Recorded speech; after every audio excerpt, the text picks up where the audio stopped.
dalam majelis, maka lapangkanlah. Niscaya Allah akan memberi kelapangan untukmu.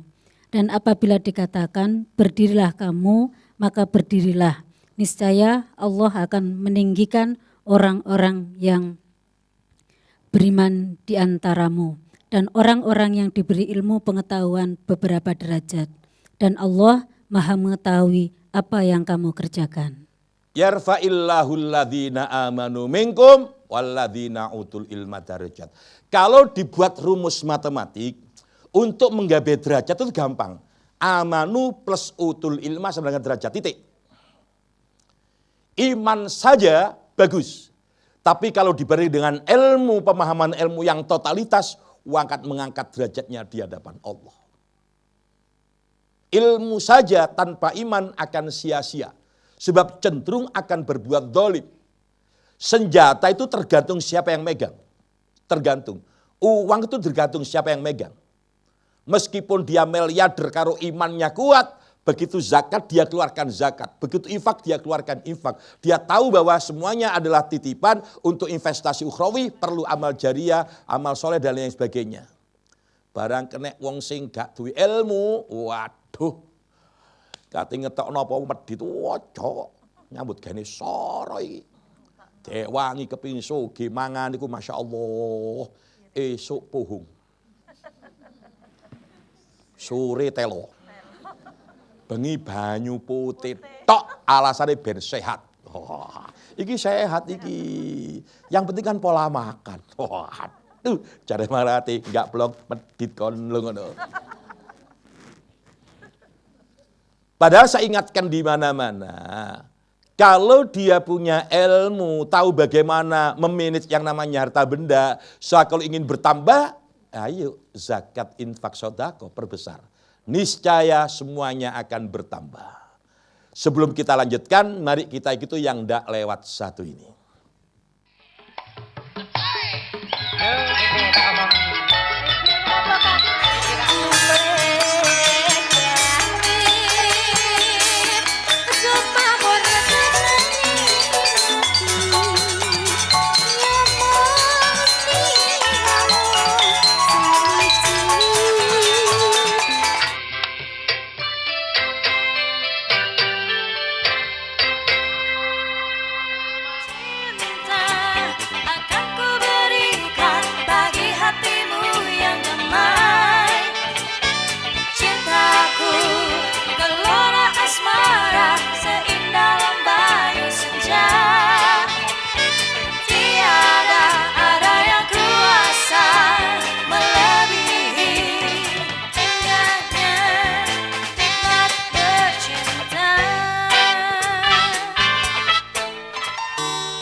Pemirsa di rumah dimanapun Anda berada, ibu-ibu di TVRI Jawa Timur.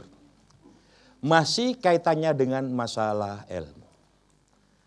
Apapun kalau kita kelola, kita manage dengan ilmu sesuai dengan masing-masing cabang yang harus dikelola dengan ilmu. Hasilnya tidak sama, Bu. Coba dengan teknologi.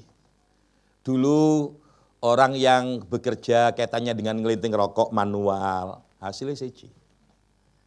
Orang yang buat roti, begitu datang yang namanya mesin, waduh, biasanya butuh sekian orang, cukup satu mesin saja, hasilnya berlipat ganda. Dulu belum ada traktor, belum ada begu, iku pas kerja bakti butuh wong sak desa. Kok pacul dewi-dewi, wes sing sego bungkusan bagian wake. Begitu ada begu, tek, sak jam, pekerjaan sebulan selesai sak jam. Kenapa? Ada ilmu yang bisa membuat alat mengalahkan pacul namanya begu. Biyen niku lek nyar-nyaran duwe anak putu turu di beberok kloso kipasi. Kayak manggang sate, tuyu. Datang ilmu teknologi, nggak kipas. Kipas dalam kedaluarsa sekarang AC. Sekarang ada AC yang mengeluarkan uang. Sejuk duit lugur. Loh kenapa? Ilmu. Semuanya ilmu. Dulu TVRI, dulu TV-TV yang ada semuanya hitam putih. Sekarang semua TV warna. Bahkan channelnya TVRI sekarang bisa ditata lebih jelas. Yang pakai UHF itu, tambah jelas itu. Tergantung kita nanti, semuanya kaitannya dengan ilmu. Dulu saya masih kanak-kanak lihat proyek, lek nilpun ubian, dulu belum ada HP, telepon hawa.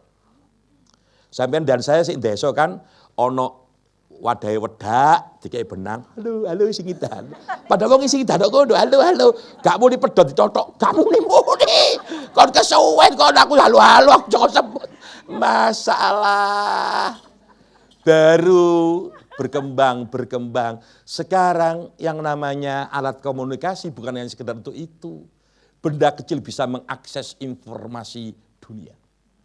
Dunia cukup bisa kita kuasai di kamar dengan benda kecil. Kenapa? Teknologi canggih. Masya Allah, bila kata ngundang, marani situ. Gak cukup sebulan, kata mantu ngundang. Saya gak. Kenapa? Teknologi kaitannya dengan ilmu. Makanya kalau sudah menguasai ilmu bagaimana macam-macam kekuasaan Allah, nanti jatuhnya mesti tambah takut kepada Allah. Tolong kami dibantu bacakan terjemahnya saja ya. Surat Fatir, surat 35 ayat 28. Silakan mic-nya. Ya, monggo. Terjemahnya saja. Yang menempatkan kami dalam tempat yang kekal, surga dari karunia-Nya. Di dalamnya kami tiada merasa lelah dan tiada pula merasa lesu. Fatir 28. Surat Fatir ayat 28, bukan itu. Ayo, makanya enggak cocok, enggak nyambung aku. Ayo. Dan demikian pula di antara manusia, binatang-binatang melata dan binatang-binatang ternak, ada yang bermacam-macam warnanya dan jenisnya. Sesungguhnya yang takut kepada Allah di antara hamba-hambanya hanyalah ulama. Sesungguhnya Allah Maha Perkasa lagi Maha Pengampun. Sesungguhnya hamba Allah yang paling takut itu adalah orang yang berilmu. Alimun itu jamak. Ulama jamak taksir, jamak muntahal jumu. Alimun ulama, fakihun fuqaha.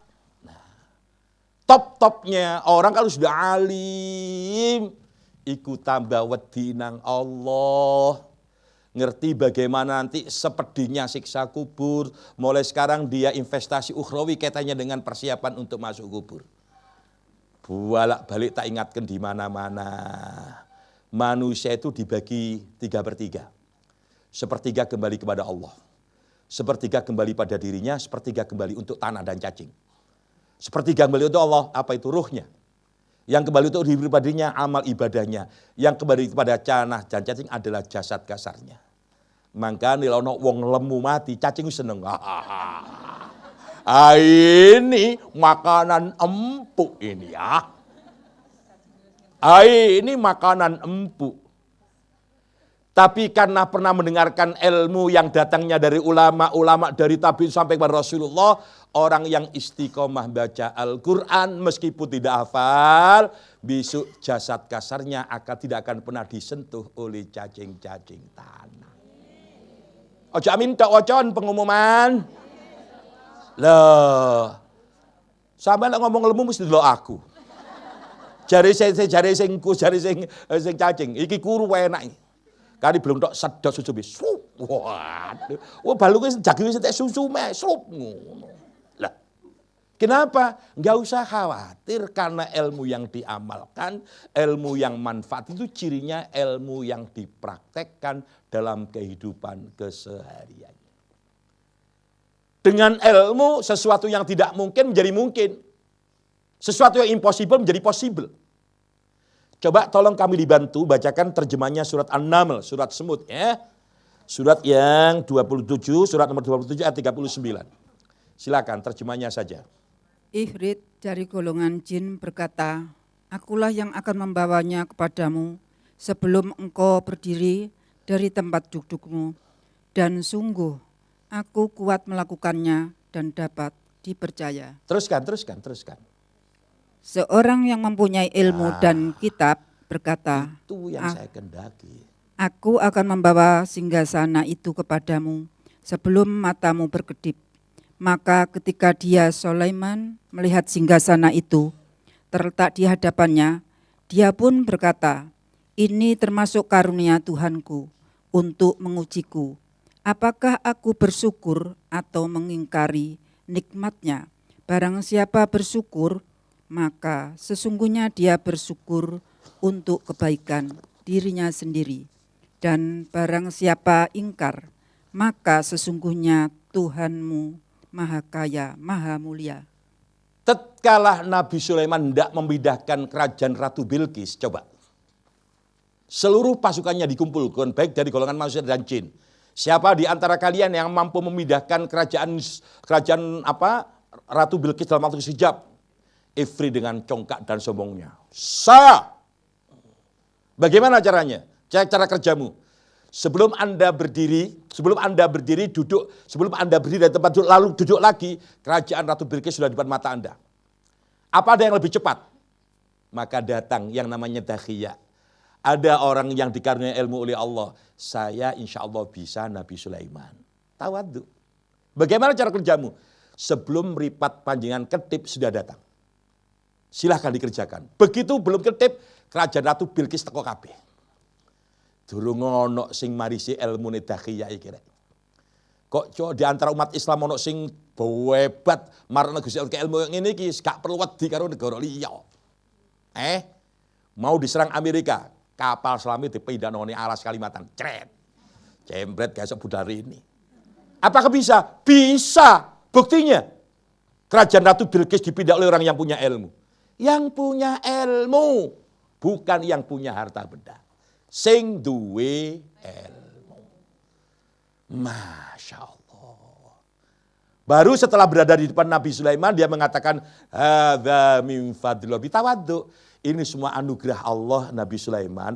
Apakah dengan kehebatan saya ini, saya bisa bersyukur atau malah tambah kufur? Ini loh pelajaran. Diharapkan siapapun yang kebetulan mendapatkan amanat ilmu dari Allah, ayo tambah tawadhu, tambah tawadhu. No kampung sapa ae. Ana wong rumoso no kampung celuk ustadzah, ganti celuk ustadz ngamuk. Aki ustadzah blok ustadzah. Melaku nang kampung dikai 50.000 celuk ustadzah lho ya celuk ustadzah. Padahal ngajali bengkong lu gak iso. Allah karim, Allah karim. Oleh karenanya sekali lagi dengan ilmu dunia bisa kuat kita kuasai. Dengan ilmu dunia bisa kita tunduk. Dengan ilmu kita bisa hidup bahagia. Dengan ilmu pun kita bisa selamat dunia akhirat. Yang mau tanya silakan, termasuk pemirsa di rumah silakan bertanya. Monggo. Ya. Assalamualaikum warahmatullahi wabarakatuh. Waalaikumsalam warahmatullahi wabarakatuh. Nama saya Ibu Solihah dari Majelis Taklim Al-Mukarramah Samikerep. Ya. Saya ingin menanyakan berhubungan dengan ilmu. Ya. Seorang ibu adalah kampus ilmu bagi anak-anaknya. Nah, bagaimana dengan seorang ibu yang ilmunya kurang mumpuni? Kita serahkan kepada orang lain untuk mentransfer ilmu tadi kepada anak kita. Nah, yang ingin saya tanyakan, apakah pahalanya sama seorang ibu yang langsung mentransfer ilmunya kepada anak kita dengan yang menyerahkan kepada orang lain untuk mentransfer ilmu kepada anak kita? Ya. Terima kasih.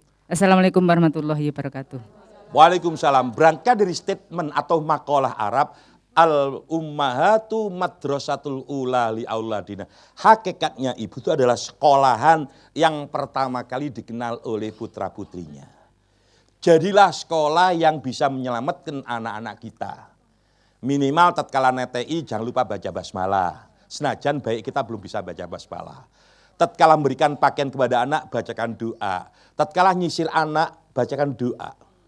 Allahumma kama hassanta khalqi fahassin khuluqi, ya Allah. Ngono iku. Semuanya itu katanya dengan madrasah. Kalau toh nanti dengan misalnya ibu sudah aktif di kampung katanya dengan majelis taklim. Ibu ada kesadaran untuk bisa baca Al-Quran. Lalu anak-anaknya diajak ngaji kok sulit, kecuali harus mendatangkan guru privat dengan bayar. Apakah pahalanya sama? Ya sama lah. Ya sama. Kita mengeluarkan harta benda untuk ilmu demi kemajuan anak-anak kita, itu pun juga berbasis pahala di hadapan Allah. Ya, makanya saya katakan beramal apapun konotasinya jangan pahala, adalah ridho Allah. Yang kita cari itu adalah ridho Allah. Pahala otomatis katut. Oke? Yes, silakan yang mau bertanya. Mic-nya tolong dipindah-pindah yang mau tanya, ya. Pemirsa di rumah monggo silakan. Silakan. Assalamualaikum warahmatullahi wabarakatuh. Waalaikumsalam. Nama saya Ibu Ija dari Masjid Talim Al Istiqomah, Ya. Manuan. Ya. Yang saya mau tanyakan Ustadz, bolehkah kita mencontoh ilmu orang padahal orang itu nggak tahu kalau ilmunya kita contoh? Ya. Terima kasih Ustadz. Wassalamualaikum warahmatullahi wabarakatuh. Waalaikumsalam.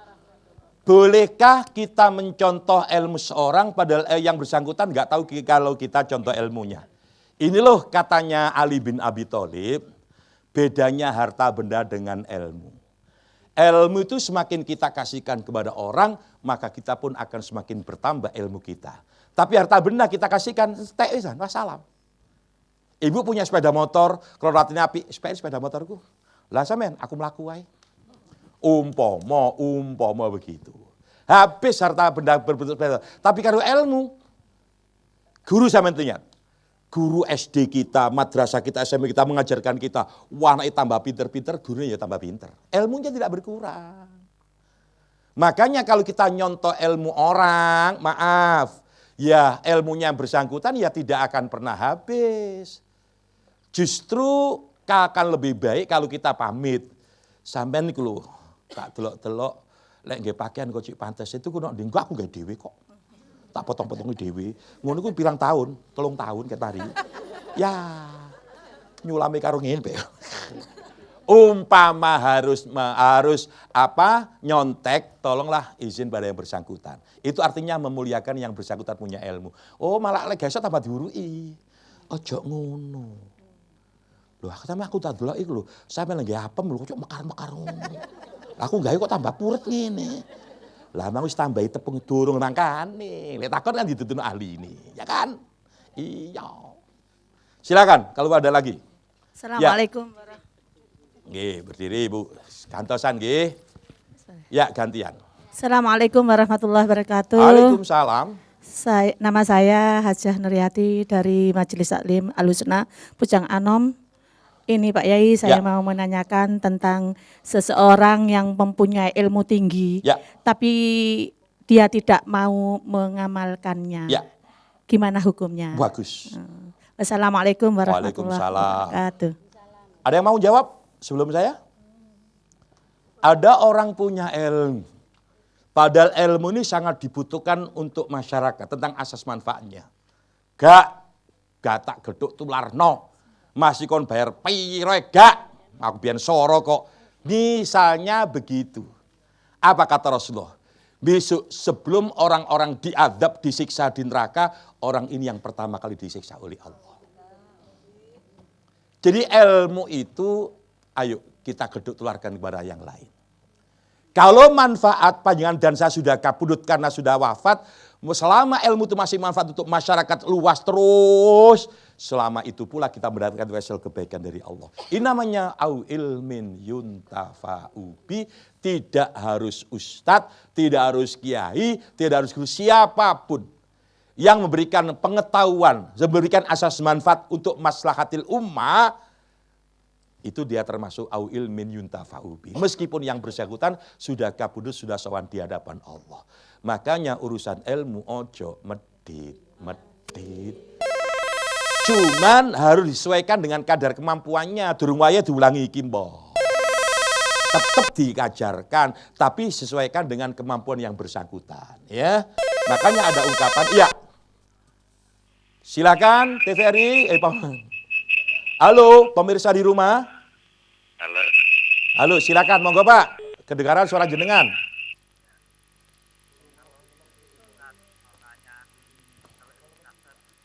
Halo, siapa di mana? Senayan. Nggih, monggo. Volume Ya. TV-nya sampeyan cilikno, Pak. Nggih, monggo. Yang lainnya siap-siap untuk bertanya. Kalau ilmu tasawuf itu ada. Nggih, monggo, sudah kedengaran. Halo? Halo, Nggih, sinten di mana? dari Sepanjang. Sinten namine? Roni. Wah, Pak Roni sepanjang. Ya. Nggih. Kalau ilmu tasawuf itu kan kadang menyuruh kita tuh disuruh hidup bersama. Gimana Ustaz? Kecil sekali. Wis tak kira-kira pertanyaan ini. Itu tadi namanya Pak Sya'roni. Artinya 2 helai rambut. Sya'ron sehelai rambut, Sya'roni rambutnya luru. Kalau ada orang tua menyuruh kita untuk mencari ilmu, katanya kan menyuruh-suruh tadi. Pak Sya'roni, Pak Roni, mohon maaf kalau memang bisa diulang, monggo. Kalau tidak tetap tak jawab.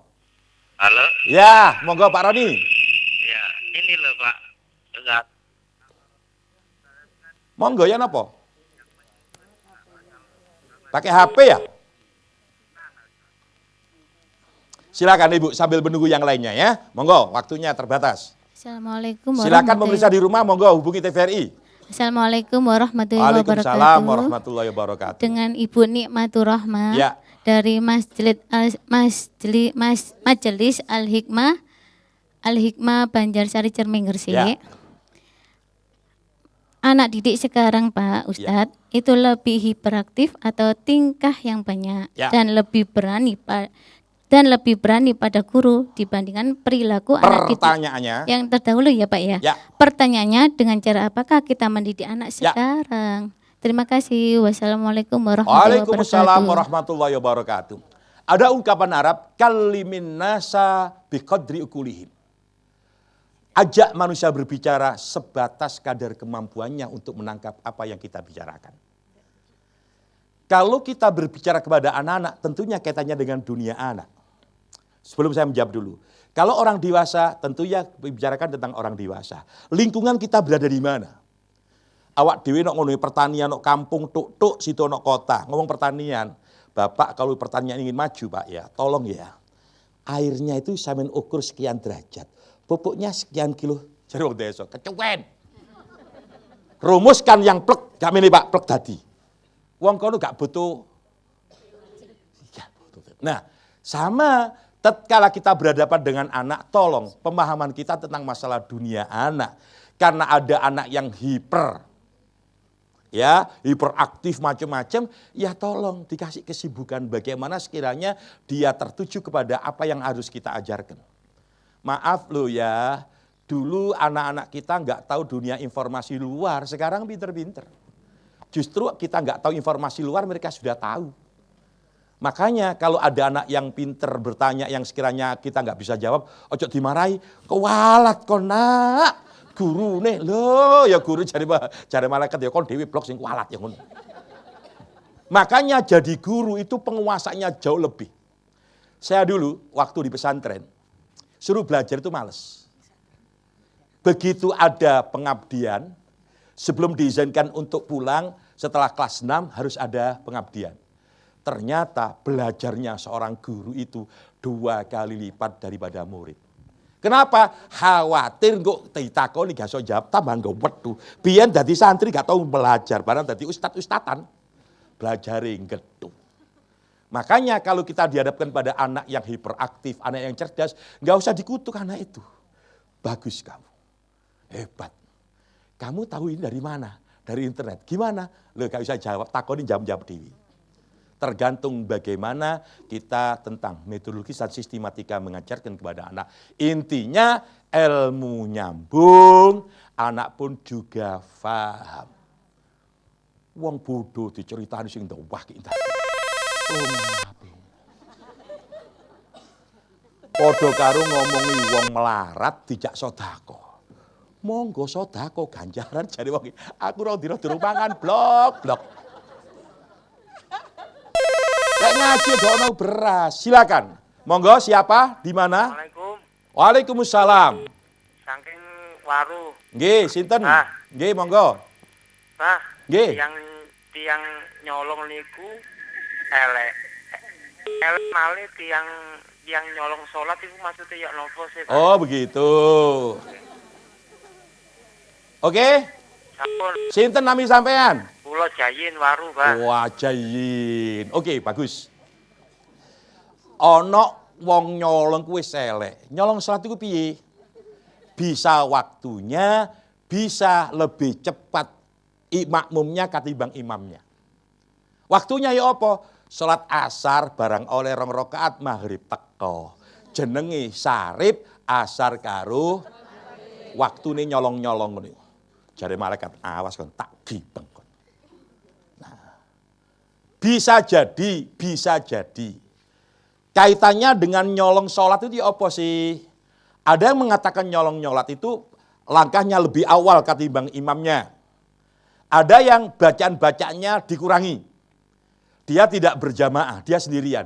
Bacanya dikurangi. Semestinya yang bagus itu sampai 3 kali, dia cuma sekali. Kadang nggak ngomong. Itu pun termasuk kategori nyolong sholat. Justru kenapa sih? Yang lebih sulit itu adalah untuk menciptakan khusyuk. Qad aflahal mu'minun alladzina fi sholatihim khusyu'un. Ini dioleh dengan huruf qad, masuk fil madhi, menunjukkan arti sesungguhnya. Nah, menciptakan khusyuk itu tidak main-main. Tentunya kalau ingin khusyuk harus dibarengi dengan ilmu. Kadang-kadang tidak dibarengi dengan ilmu, sholatnya pun kadang-kadang kalah dengan lamunan dan bayangan yang belum terselesaikan. Makanya, ayo dibarengi dengan ilmu, ben gak nyolong sholat. Nyolong sholat itu bisa kaitannya dengan bacaan, bisa kaitannya dengan waktu, bisa kaitannya dengan langkahnya lebih awal ketimbang langkahnya imam, berkaitan dengan kalau memang dia sholat berjamaah. Yuk, siapa yang bertanya? Silakan. Ayo silakan. Monggo. Miknya.